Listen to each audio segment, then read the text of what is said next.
الحمد لله نحمده ونستعينه ونستغفره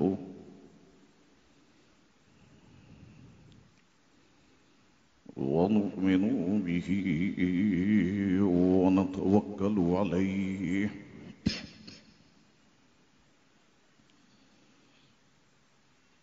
ونعوذ بالله من شرور أنفسنا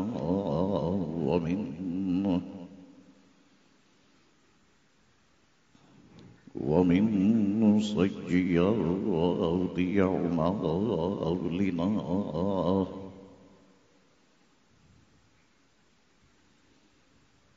من يهدي الله فلا مضل له ومن يضلل فلا هادي له ونشهد أن لا إله إلا الله وحده لا شريك له ونشهد أن سيدنا ومولانا محمدا عبده ورسوله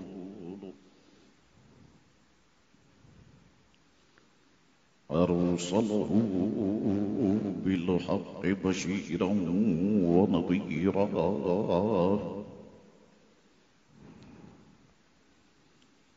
أما بعد فأعوذ بالله من الشيطان الرجيم بسم الله الرحمن الرحيم سبحان الذي يسرى بعبده ليلا من المسجد الحرام إلى المسجد الأقصى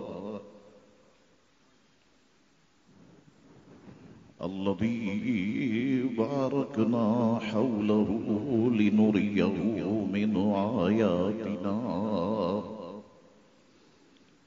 إنه هو السميع البصير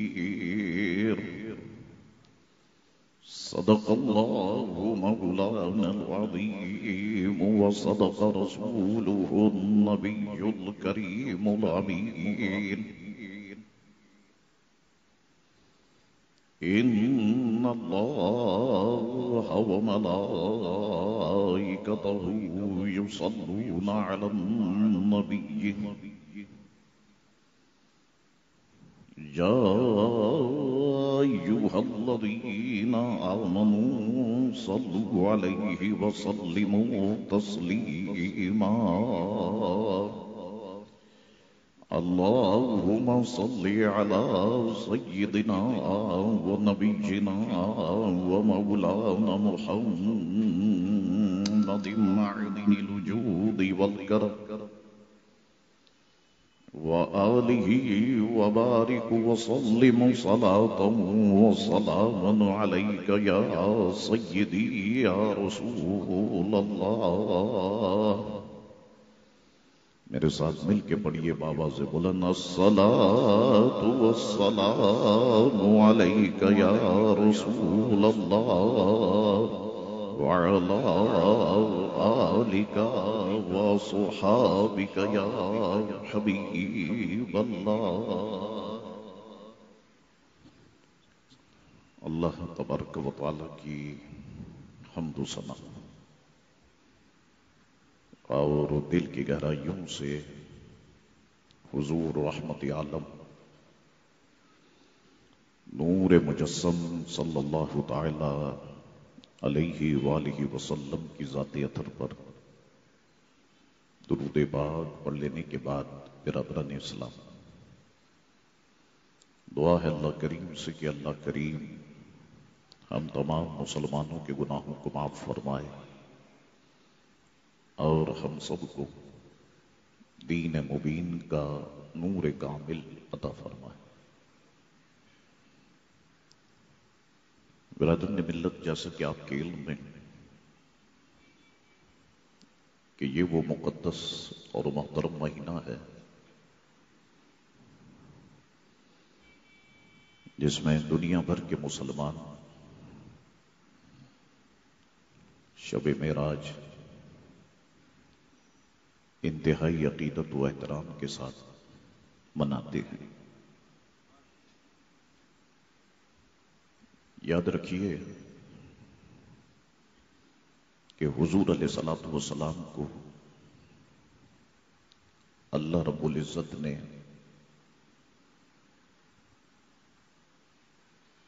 جتنے کمالات، فضائل، خصائص، خوبیاں اور معجزات عطا فرمائے، تمام کمالات میں، تمام خصائص میں، تمام خصوصیات میں، تمام معجزات میں سب سے بڑا معجزہ معراج شریف ہے کہ جس میں حضور علیہ الصلوۃ والسلام نے اپنے سر مبارکہ کی آنکھوں سے اللہ تبارک و تعالیٰ کا دیدار کیا۔ حضور اعلی حضرت امام اہل سنت نے پورے سفر کو، یعنی سفر معراج کو، جس طرح سے قصیدہ معراجیہ میں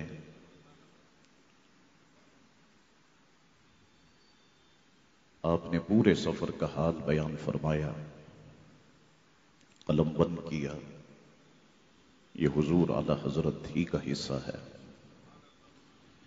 آپ الفاظ مبارکہ دیکھیں، حضور اعلی حضرت کے کس قدر شاندار ہیں کہ کہتے ہیں وہ سرور کشور رسالت جو عرش پر جلوہ گر ہوئے تھے، نئے نرالے طرب کے ساما عرب کے مہمان کے لیے تھے، وہاں فلک پر یہاں زمین میں رچی تھی شادی مچی تھی دھومیں، ادھر سے انوار ہستے آتے ادھر سے نفحات اٹھ رہے تھے، وہی تو اب تک جھلک رہا ہے، وہی تو جوبن ٹپک رہا ہے، وہی تو اب تک جھلک رہا ہے، وہی تو جوبن ٹپک رہا ہے، نہانے میں جو گرا تھا پانی کٹورے تاروں نے بھر لیے تھے، نہانے میں جو گرا تھا پانی کٹورے تاروں نے بھر لیے تھے، یہی سما تھا کہ بے کی رحمت خبر یہ لایا کہ چلیے حضرت، یہی سما تھا کہ بے کی رحمت خبر یہ لایا کہ چلیے حضرت، تمہاری خاطر کشادہ ہیں جو کلیم پر بند راستے تھے۔ اللہ اکبر، خوبصورت شعر ملاحظہ فرمائیں، کہتے ہیں بڑے محمد قریب احمد قریب آ سرور ممجد، بڑے محمد قریب احمد قریب آ سرور ممجد، نثار جاؤں یہ کیا ندا تھی کیا سما تھا یہ کیا مزے تھے، نثار جاؤں یہ کیا ندا تھی یہ کیا سما تھا یہ کیا مزے تھے، تبارک اللہ شان تیری تجھی کو زیبا ہے بے نیاز، تبارک اللہ شان تیری تجھی کو زیبا ہے بے نیاز، کہیں وہ جوش لن ترانی کہیں تقاضے وصال کے تھے، کہیں وہ جوش لن ترانی کہیں تقاضے وصال کے تھے، وہی ہے اول وہی ہے آخر وہی ہے ظاہر وہی ہے باطن، وہی ہے اول وہی ہے آخر وہی ہے ظاہر وہی ہے باطن، اسی کے جلوے اسی سے ملنے اسی سے اس کی طرف گئے تھے، اور کمان امکان کے جھوٹے نقطوں تم اول و آخر کے پھیر میں ہو، کمان امکان کے جھوٹے نقطوں، تم اول و آخر کے پھیر میں ہو، محیط کی چال سے تو پوچھو کہاں سے آئے کہاں گئے تھے۔ اللہ اکبر۔ حضور اعلی حضرت امام اہل سنت نے اس طرح سے کئی اشعار لکھے اور پورے سفر معراج اپنے قصیدہ معراجیہ میں بیان فرمائے۔ اللہ اکبر۔ یہ حضور اعلی حضرت امام اہل سنت ہی کا حصہ ہے۔ آگے بڑھتے ہیں دوستو، آج معراج شریف ہی پر گفتگو کرنی ہے کہ معراج شریف یہ بہت اہم اور نازک موضوع ہے۔ میں رات بھر مطالعہ کرتا رہا، بلکہ 2 دن سے میں دیکھتا ہوں کہ ہر بحث میں کئی بحثیں ہیں۔ بعض مرتبہ اس موضوع پر گفتگو کرنے والے اتنا آگے نکل جاتے ہیں کہ اللہ کی پناہ۔ تو اللہ تبارک و تعالی میرے آپ کے ہم سب کی ایمان کی حفاظت فرمائے۔ سب سے پہلے یہ بات ذہن میں رکھتے ہوئے آگے بڑھیے گا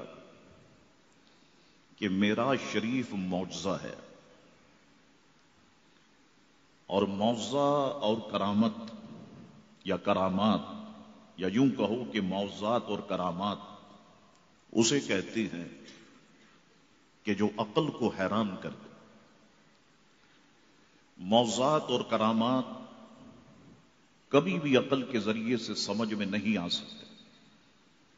یعنی آپ دیکھیں نا کہ حضور علیہ السلام تھوڑے سے وقت میں گئے اور آئے، دروازے کی کنڈی بھی ہل رہی ہے، بستر بھی گرم ہے، وضو کا پانی بھی چل رہا ہے، حضور علیہ الصلوۃ والسلام گئے اور واپس تشریف لے آئے۔ تو اسے آپ کبھی بھی عقل کے پیمانے پر نہیں سمجھ سکتے، اور کرامات کو بھی کبھی بھی آپ عقل کے ذریعے سے نہیں سمجھ سکتے۔ آپ کہیں گے شاہ صاحب پھر یہ باتیں کیسے سمجھ میں آئیں گی؟ تو یاد رکھیں کہ معجزات سمجھ میں آئیں گے تو دل میں موجود عشق مصطفیٰ صلی اللہ علیہ وسلم کی وجہ سے، اور کرامتیں سمجھ میں آئیں گی تو دل میں موجود عشق خلفائے راشدین، عشق صحابہ کرام، عشق اہل بیت اور عشق اولیاء کرام کی وجہ سے۔ تو ہم اہل سنت والجماعت، ہم سارے کے سارے لوگ الحمدللہ ہمیں معجزات بھی سمجھ میں آتے ہیں، اور ہم سنیوں کو کرامتیں بھی سمجھ میں آتی۔ تو پتہ چلا اس سے کہ ہمارے دل میں عشق مصطفیٰ بھی موجود ہے، اور ہمارے دلوں کے اندر عشق صحابہ، عشق خلفاء، عشق اہل بیت اور عشق اولیاء کرام بھی موجود ہے۔ یہی وجہ ہے کہ یہ دونوں چیزیں ہماری سمجھ میں آتی ہیں۔ اب معراج شریف کی ذرا میں آپ کو جو بحثیں ہیں، جو باتیں ہیں، اس کی ذرا سیر کراتا ہوں، تاکہ آپ کو بھی پتہ چلے کہ یہ واقعتاً کس قدر اہم اور کس قدر نازک موضوع ہے۔ سب سے پہلے یہ بات ذہن میں رکھیں آپ جتنے بیٹھے ہیں یا جتنے سن رہے ہیں، مسجد حرام سے مسجد اقصی تک جو حضور علیہ السلام کا سفر ہے، یہ کتاب اللہ یعنی قرآن مجید و فرقان حمید سے ثابت ہے کہ قرآن نے کہا کہ سبحان الذی اسری بعبدہ لیلا من المسجد الحرام الی المسجد الاقصی، کہ پاک ہے وہ ذات اقدس کہ جس نے اپنے بندہ خاص کو سیر کرائی مسجد حرام سے مسجد اقصی تک۔ تو حضور علیہ الصلوۃ والسلام کا یہ سفر کہ جو حضور علیہ الصلوۃ والسلام نے کیا، تو یاد رکھیے گا مسجد حرام سے مسجد اقصی تک اسرا کا ثبوت یہ قرآن مجید و فرقان حمید سے ثابت ہے۔ اگر کوئی مسلمان اس کا انکار کرے گا، علماء کرام فرماتے ہیں کہ دائرہ اسلام سے خارج ہو جائے گا۔ بہت سارے لوگ ایسے گزرے ہیں جنہوں نے اسلام کا لیبل اپنے نام کے آگے لگایا اور معراج شریف کا بنگ بانگے دہل انکار کیا اور کہا کہ صاحب ایسا کوئی بھی واقعہ نہیں ہوا۔ تو سفر معراج مسجد حرام سے مسجد اقصی یہ اسرا کا ثبوت یہ قرآن مجید و فرقان حمید سے ہے۔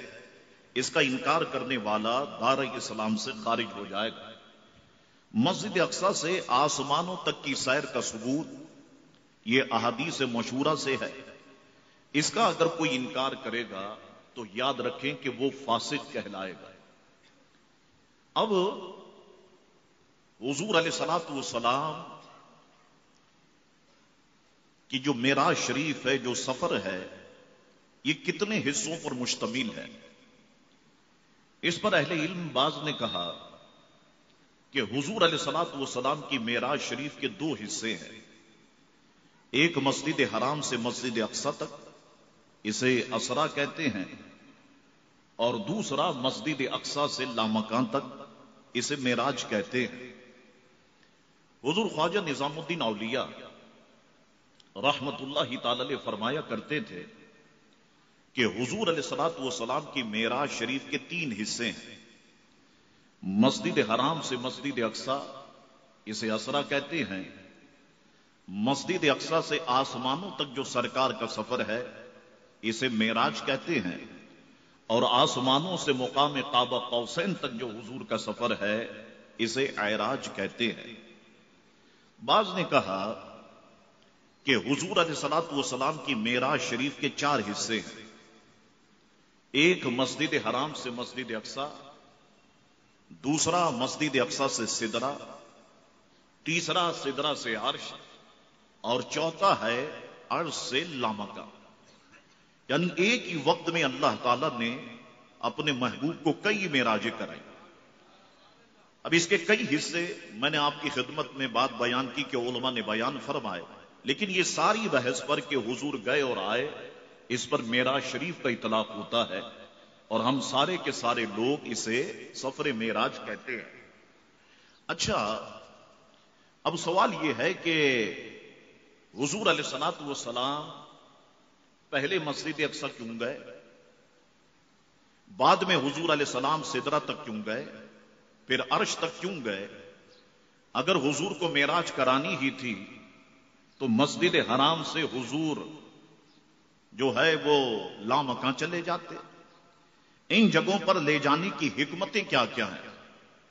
صوفیہ کرام فرماتے ہیں کہ حضور علیہ الصلوۃ والسلام کو جو مسجد حرام سے مسجد اقصی تک معراج شریف کرائی گئی، یہ کافروں کو لاجواب کرنے کے لیے تھی.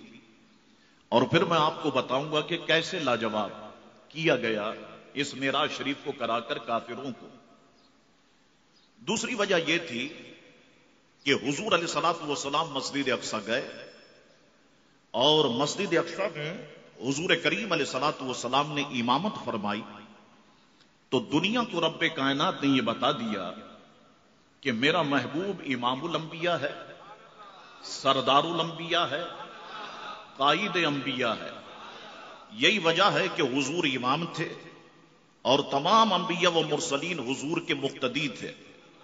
اسی قصیدہ معراجیہ میں ایک جگہ پر حضور اعلی حضرت کہتے ہیں کہ نماز اقصی میں تھا یہی سر، یعنی راز، نماز اقصی میں تھا یہی سر، آیا ہو مانا اول و آخر. یعنی نماز اقصی میں حضور نے جو نماز پڑھائی مسجد اقصی میں، اس میں یہ راز تھا کہ اول اور آخر کے معنی آیا ہو جائیں، واضح ہو جائیں.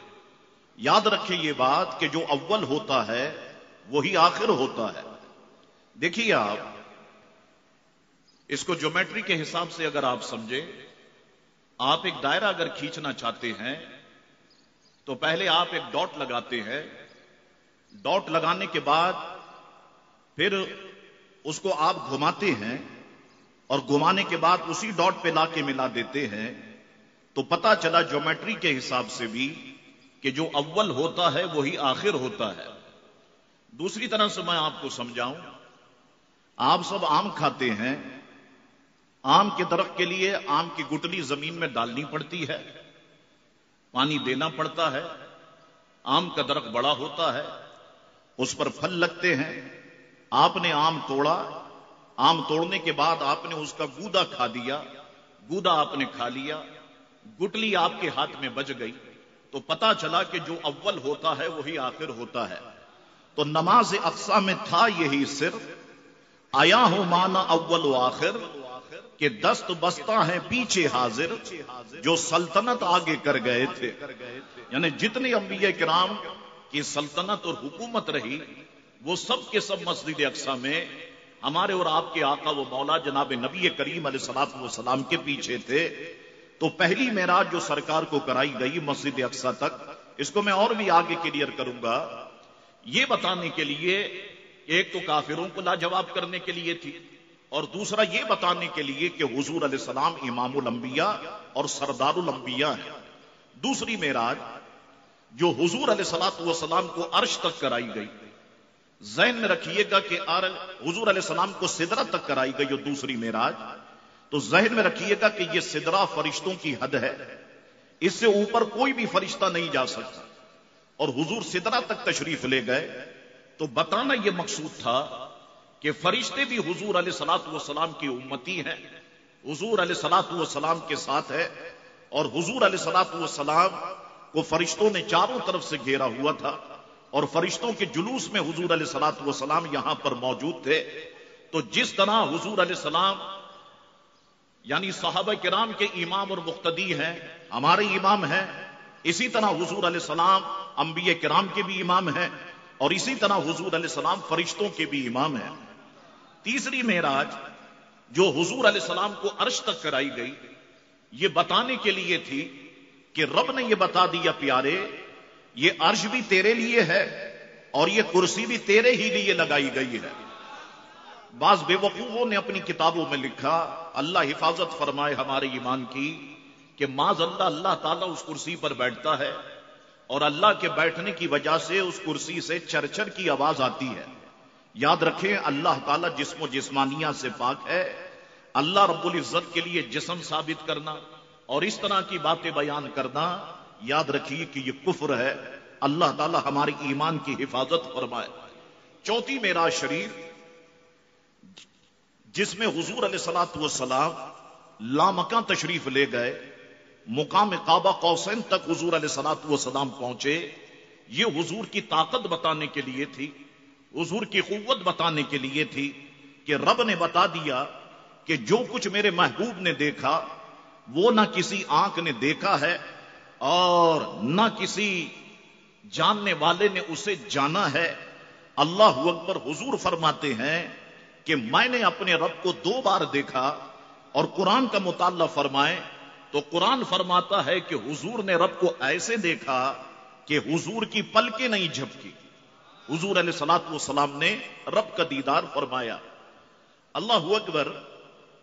اب کیفیت معراج میں مسلمانوں کے نزدیک ایک اختلاف ہے، اس اختلاف کو بھی آپ سماعت فرما لیں کہ ایک گروہ یہ کہتا ہے کہ حضور علیہ السلام کو معراج شریف ہوئی، ہم مانتے ہیں، سبحان الذی اسری بعبدہ لیلا من المسجد الحرام الی المسجد الاقصی، اس کو ہم مانتے ہیں. لیکن حضور علیہ الصلوۃ والسلام کو معراج شریف خواب میں کرائی گئی، حالت بیداری میں نہیں کرائی گئی. مسلمانوں ہی میں سے دوسرا طبقہ یہ کہتا ہے کہ حضور علیہ الصلوۃ والسلام کی معراج شریف کو ہم مانتے ہیں، ہم انکار نہیں کرتے، لیکن مسجد حرام سے مسجد اقصی تک حضور علیہ الصلوۃ والسلام کو حالت بیداری میں معراج کرائی گئی، اور مسجد اقصی سے لامکاں تک حضور علیہ الصلوۃ والسلام کو خواب میں معراج کرائی گئی.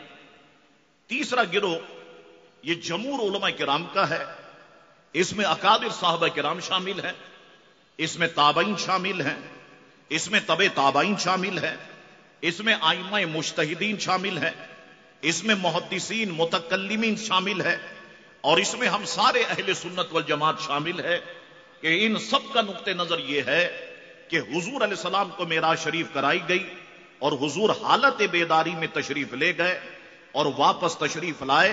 تو یہ سارے بزرگوں کا یہی عقیدہ ہے. بعض عرفا فرماتے ہیں کہ حضور علیہ السلام کو 33 بار معراج شریف کرائی گئی، بلکہ فرماتے ہیں کہ 33 بار حضور کو روحانی معراج کرائی گئی اور 1 بار حضور علیہ الصلوۃ والسلام کو جسمانی معراج کرائی گئی. اچھا، جتنے طالب علم بیٹھے ہیں میں ان کے لیے بھی ایک بات عرض کرتا ہوں، ہو سکتا ہے کہ کسی جگہ پر یہ بات میری کام دے دے. معراج شریف کے حوالے سے